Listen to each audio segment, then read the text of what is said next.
राष्ट्रीय महामार्ग 52 या प्रकल्पाकरता नॅशनल हायवे NHAI अधिनियम 1956 नुसार हे भूसंपादन केलं।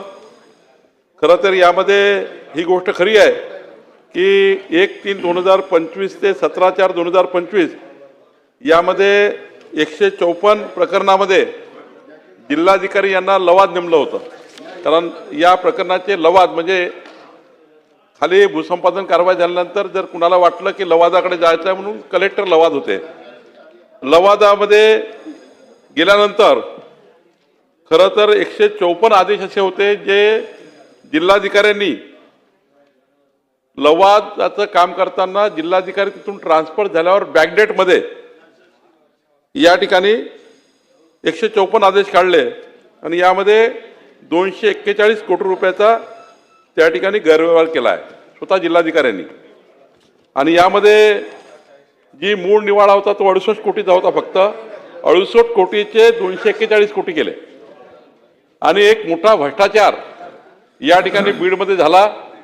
स्वतः कलेक्टरनी मागच्या डेटमध्ये जाऊन तिकडे ट्रान्सफर झाल्यानंतर हा भ्रष्टाचार केला आहे आणि मग जिल्हाधिकाऱ्यावर गुन्हा दाखल आम्ही केला, जिल्हाधिकाऱ्याला आम्ही सस्पेंड केलं।